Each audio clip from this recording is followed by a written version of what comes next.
Olá, tudo bem? Sou o professor Celso, você está no canal Seja Livre e a gente vai tratar hoje a respeito deste livro aqui, A Relíquia, do Eça de Queiroz. Um livro de 1887 inserido no contexto do realismo português. Então vamos lá. Muito bem. Esse livro, como eu disse, está inserido no contexto do realismo, e o realismo tinha entre as suas características uma forma de fazer uma reflexão crítica sobre a sociedade e aquilo que compõe a sociedade, obviamente. Particularmente as questões religiosas, ou as verdades estabelecidas, as verdades absolutas. Então, o realismo quis chamar a atenção do público para esses aspectos. Não por acaso, o Eça de Queiroz é autor do Crime do Padre Amaro, um livro em que ele expõe a hipocrisia da igreja. Neste outro livro, A Relíquia, a gente vai ter também, mas não é exclusivo das questões religiosas, é também em relação à própria vida, à consciência humana. Então, a Relíquia é um livro em que ele, o Eça de Queiroz, leva o leitor a refletir sobre os próprios atos, quer dizer, a consciência pessoal, e também, é claro, sobre algumas verdades estabelecidas pela religião. Então nós temos aqui no livro A Relíquia a história do Teodorico Raposo, que fica logo no início da história. Ele conta que ele ficará órfão, de pai e mãe, e vai ser cuidado, vai ser educado pela sua tia. É interessante o nome da tia Patrocínio, até porque vai patrocinar o rapaz em vários aspectos aí da vida dele. Mas ele a chama carinhosamente de Titi, a tia dele, então, a Titi. E muitas vezes se refere a ela exatamente dessa maneira, a Titi. Muito bem, então, o começo da história, o Teodorico é uma criança, então faz as coisas normais de criança. Já na adolescência, um pouco mais velho, se envolve com uma mulher, a Adélia, que também não era uma mulher assim muito confiável.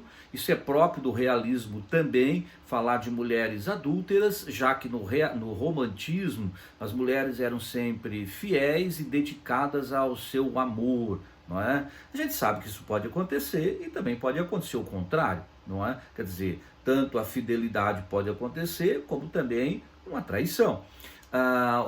Ocorre que na literatura romântica a traição praticamente não existe.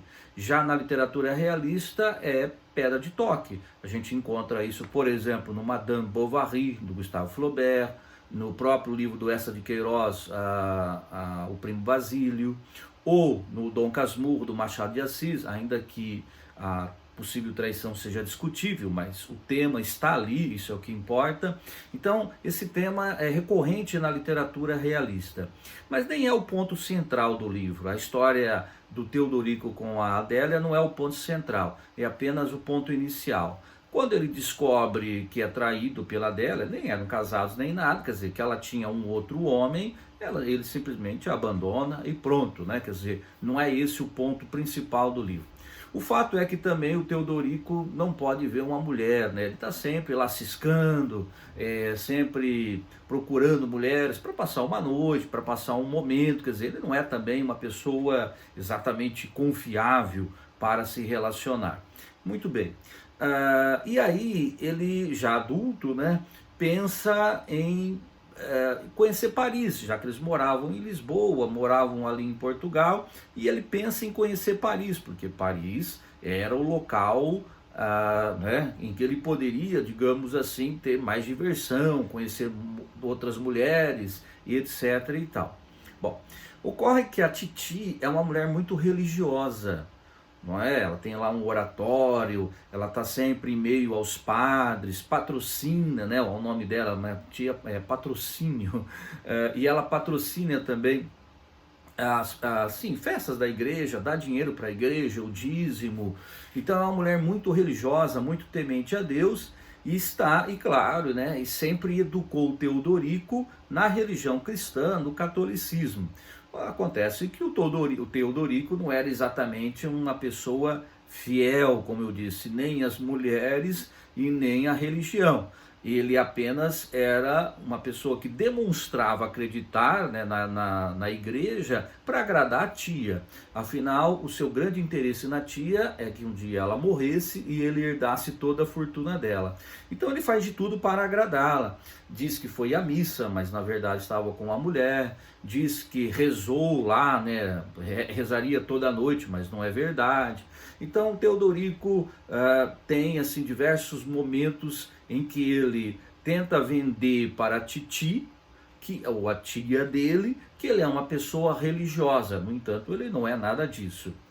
Então ele, como eu disse, sugere a titi ir a Paris para conhecer igrejas, já que em Paris há muitas igrejas e tal. E ela fala, não, lá é o antro do pecado, você não vai para lá. Mas eu gostaria muito que você fosse até a Terra Santa e trouxesse de lá para mim, já que eu sou velha, né, teria dificuldade de viajar até lá, na questão física. Então eu gostaria que você trouxesse de lá uma relíquia, daí o título do livro, por isso a relíquia. Trouxesse de lá então um elemento religioso verdadeiro, que comprovasse que aquela relíquia tivesse uma relação com a vida de Cristo ou dos santos. Então ele fala, não, ok, eu vou, né? E aí ele vai para Jerusalém. Claro, é uma viagem de navio, uma viagem mais longa, mais demorada. Então não é como hoje, né, que a gente pega um avião e vai para lá, né? Até em algumas horas, enfim, é possível chegar lá à Terra Santa, chegar a Israel e a toda a região ali no Oriente Médio. Mas na época era de navio, de embarcação. Então ele passa, né, ele pega o barco e aí ele narra um pouco essa história. E no Egito, a primeira coisa que ele pensa, obviamente, é em ir atrás de mulheres. E ele conhece uma moça chamada Mary, que era uma inglesa que estava morando no Egito e tal. Com quem tem um relacionamento amoroso, pelos dias que ele iria ficar ali, né, já que o objetivo principal era chegar à Terra Santa. Claro, ele não queria ir e tal, mas enfim, o fato é que ele tem que cumprir a promessa da tia e encontrar uma tal relíquia para ela. E aí eles têm ali um relacionamento amoroso por esses dias, enquanto ele ficou, e ela dá para ele uma camisola. Ele chama aqui de camisinha, né? Mas camisinha, claro, a gente pode pensar em outra coisa, tal, né? Um preservativo, mas nada a ver, e nem uma camisa pequena, é uma camisola, ou seja, um baby doll, uma roupa que ela usava para dormir. E escreve nessa camisola, né, algo assim. Ela diz assim, olha, pelo muito que gozamos, né, usa até esse termo mesmo, tá? Quer dizer, gozamos do nosso amor, do nosso relacionamento, desse momento. Muito bem. Bom, aí passa né, esse relacionamento, porque era algo fugaz, temporário, né, só enquanto ele estava ali.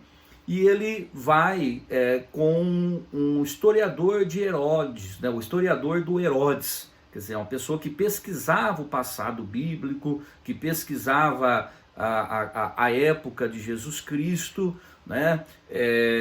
E um alemão, e eles vão então para a Terra Santa.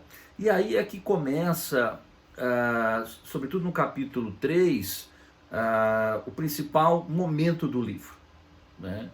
É até uma mudança, né, que ocorre ali no livro, porque, assim, aqui, olha, a partir do capítulo 3, exatamente. Então, o que exatamente acontece? O Teodorico e o Topsius é o estudioso, né, do passado, que estuda lá Herodes, o rei Herodes. Eles estão juntos nessa viagem. Então eles partem para Jerusalém. E a data da viagem coincide com a época da Páscoa. Então eles vão para Jerusalém exatamente na época da Páscoa. E aí o que acontece, né? Há no livro algo que no capítulo 3, é só no capítulo 3, o livro tem 5 capítulos. Parece que eles dois foram transportados para o passado, ou seja, para a época de Cristo. Então, inclusive assim, os nomes daquelas pessoas na época de Cristo são escritos aqui com o nome original. Então veja, homens de Galileia, Rabi Jeshua, Jeshua. Então escrito dessa maneira, Jeshua, quer dizer, Jesus era o Rabi. Jeshua foi preso. Rabi Jeshua foi levado à casa de Hanã, homens de Neftali. Então, quer dizer, nesse momento, a gente tem aqui uma mistura de tempo, uma mistura temporal. A história do Teodorico e do estudioso ali alemão se passa em 1875. Ele fala aqui no início do livro, né, no prefácio, 1875. Mas eles são transportados para a época de Cristo. Então, o capítulo 3 todo narra o momento em que Jesus é aprisionado, em que é interrogado por Pilatos.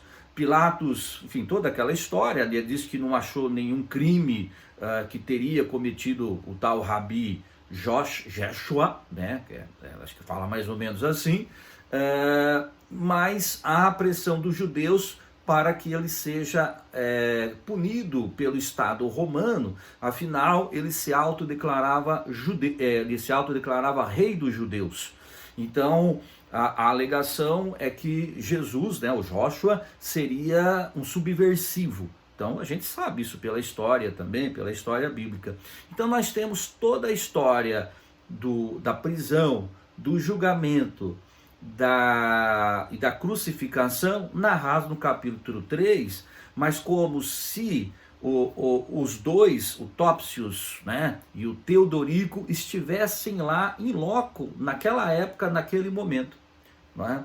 Bom, não há exatamente uma subversão das verdades estabelecidas pela religião, ao menos não nesse momento. Exceto no final do capítulo 3, quando há uma sugestão, né? Há uma sugestão, como isso aconteceu mesmo, né, historicamente, de que o corpo de Jesus, inclusive está escrito na Bíblia isso, de que o corpo de Jesus teria sido roubado e levado para um outro local para sugerir a ressurreição. Né? Isso inclusive está na Bíblia e aparece aqui no livro também. O fato quer dizer, o livro não chega a contestar nem a versão, digamos assim, religiosa da ressurreição de Cristo, não faz uma contestação explícita, ao menos não no capítulo 3, mas sugere que isso pode ter acontecido, ou seja, roubar o corpo de Cristo, enterrar em outro local, para sugerir a ressurreição. Bom, a partir do capítulo 4, nós temos o retorno. Então eles retornam, vão começar o retorno tanto para Portugal, quanto o retorno para o momento presente, ou seja, 1875, que é quando se passa a história lá, a viagem para a Terra Santa. Então, e aí o que ocorre? Eles fazem o retorno, ou seja, de navio de novo, param mais uma vez no Egito, e o Teodorico falou assim, vou procurar a Mary, né? A moça lá inglesa, tal, ver se eu fico mais uns dias com ela. Só que ela já tinha, assim como aconteceu lá com a Adélia, né, no primeiro episódio lá da vida dele, a Mary havia saído com um italiano, foi viajar com ele, foi para outro local. E aí o Teodorico fica sabendo que até o dono de um bar lá tinha ficado com a Mary, e aí ele pergunta, mas ela te deu também uma camisinha, né, como ele fala, um baby doll? Não, sim, deu, escreveu lá uns negócios para mim. Então ele fica decepcionado pela segunda vez, digamos assim, né, com uma mulher, porque ele achou que tudo aquilo que ela teria falado para ele seria apenas para ele, né? Chamava de portuguesinho valente, meu português valente, você é tudo de bom, e não sei o que, e ela escreveu isso inclusive lá na camisola. Bom, é importante dizer que o livro é narrado com muitos detalhes, muita riqueza de detalhes, há um descritivismo exagerado que é próprio da escola realista, e é próprio também da literatura do século XIX, quando não havia cinema, né, por exemplo. Então era uma maneira do leitor daquela época conhecer os detalhes, né? Hoje a gente, é claro, tem uma outra prática literária, tem uma outra forma de escrever, mais rápida, mais imediatista. Então, para quem de repente não tem muita paciência, digamos assim, com descrições pormenorizadas, né? É claro que o livro, né, nesses momentos pode se tornar cansativo. Mas é um livro assim muito interessante do ponto de vista da construção. Cada capítulo é bem marcado em seus episódios. Então, no capítulo 4, a gente tem esse retorno, a descoberta de que a Mary não era assim tão fiel também, não é? Mais uma decepção para o Teodorico, que também não era grande coisa em relação à fidelidade. Mas o fato é que ele fica decepcionado. E ele até deixa o presente lá, né, enfim, na pousada, fala, não vou levar isso aí não, deixa quieto, mas um rapaz lá, né, um empregado, viu que ele esqueceu algo, embrulha e corre levar para ele, né, enfim, acaba, então, fala, bom, tá aqui, então eu vou levar embora. Uma coisa importante que eu acabei não falando, né, não falo, mas que eu ia falar no final de qualquer modo.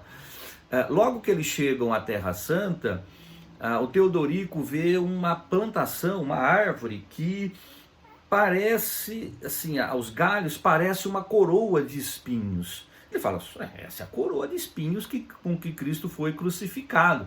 Então ele pega essa coroa de espinhos e fala, isso que eu vou levar para minha tia, vou falar que isso aqui é a coroa verdadeira, que foi achada por arqueólogos, né? E ele até pergunta para o Tédios lá, Topsius, né? Então Topsius, ele fala, posso levar isso aqui, será que ela vai acreditar? Não, vai, isso aí faz sentido, eu atesto e digo que realmente foi a coroa, né, de Cristo. Então essa era a relíquia que ele levaria. E é claro, ele aproveita e pega várias outras supostas relíquias, óleos, pequenos objetos, até o prego, né, que, né, pregou Jesus lá e tal. Inclusive ele consegue vários pregos, né? A gente sabe pela história que foram 3 pregos, mas ele consegue mais de 20 pregos que foram usados na crucificação de Cristo. Então, obviamente que, né, tudo fake, né? Fake. Bom, aí ele volta para Portugal, todo feliz, né? Feliz assim porque espera que a tia vá agradecê-lo imensamente pelo presente que ele vai dar para ela e tal, que é a coroa. E aí é que acontece a outra decepção, né? Que vai marcar a vida aí do Teodorico. Os 2 pacotes, tanto da coroa quanto da camisola, lá a camisinha, eram iguais, né? E ele acaba perdendo, ele joga, na viagem ele fala, eu não quero essa camisinha aqui não, vou jogar fora, vou jogar embora, e joga, né? Então ele se confunde, ou seja, ele jogou a coroa de espinhos fora e ficou com a camisinha achando que era o pacote da coroa. Lógico, devia estar numa caixa tal, né? Então provavelmente por isso que ele se confundiu. No dia da entrega da relíquia para a tia, estão lá os padres, estão outras pessoas, né, tá, os amigos. Então ele entrega para ela e fala, olha, tá aqui a relíquia, a maior relíquia da cristandade. Quando ela abre, claro, você imagina a decepção, era uma camisola, e uma mulher toda pudica, religiosa, e ainda estava escrito isso, né? Pelo muito que gozamos, é o que estava escrito na roupa. Então, o Teodorico é expulso de casa, imediatamente expulso, né? E sem direito a nada, vai embora daqui, seu pelantra, vagabundo, né? Então expulsa ele de casa. Bom, aí ele sobrevive, né, por um tempo vendendo lá as tais relíquias, né? Ele vende mais de 20 pregos que foram usados na crucificação de Cristo, vende também os óleos, né? Enfim, vende tudo que teoricamente teria pertencido a Cristo. Consegue fazer uns bons negócios. Aí lá no final, né, a gente vai ter um momento de revelação do livro, quer dizer, a mensagem do livro. Ele está lá, ele está diante de uma imagem de Jesus e começa a xingar Jesus. Fala assim, foi você que me fez, né, jogar a coroa fora, né, você me enganou, né, eu não te fiz nada, não sei o que. Então ele fala mais ou menos isso, e aí ele ouve uma voz, ele fala, não, eu não fiz nada, foi tudo você que fez. E aí ele diz, ó, tu dizes que eu te persigo? Não, o óculo, isso aqui chamas profundas sociais, são obras de tuas mãos, não obra minha. E aí ele se apresenta, eu não sou Jesus de Nazaré, nem outro Deus criado pelos homens, sou anterior aos deuses, eu sou a consciência. Então eu sou a sua consciência. Então qual que é a mensagem aqui?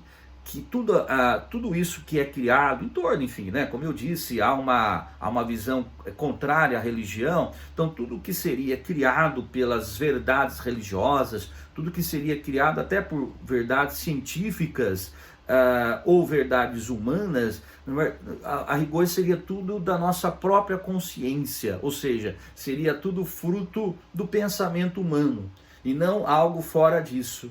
Então a culpa, obviamente, não seria de Jesus Cristo ou de Deus dele ter jogado a falsa coroa fora, mas dele próprio, porque ele ficou com aquilo na consciência, quer dizer, ele se decepcionou com a Mary. Ele poderia ter guardado as duas e levado e de repente, né, trocou, não, troquei aqui, desculpa, essa aqui eu comprei para mim, não sei quem. E é interessante que no final ele pensa assim, olha, agora pensando bem, quando eu entreguei a camisinha, né, como ele fala, eu poderia ter falado, isso aqui pertenceu a Maria Madalena, né, Maria Madalena, por isso, né, por isso. Mas aí é claro que é uma ironia, enfim, e aí a frase final do livro é exatamente isso, olha, e tudo isso perdera, por quê? Porque houve um momento em que me faltou esse descarado heroísmo de afirmar que, batendo na terra com pé forte ou palidamente elevado os olhos ao céu, cria, através da universal ilusão, ciências e religiões. Então você vê que até uma crítica aqui no final a essa crença exagerada na ciência, né? Que era muito comum no século XIX, inclusive, tanto que a literatura naturalista, a literatura realista, se serviu da ciência como base para a produção dos romances.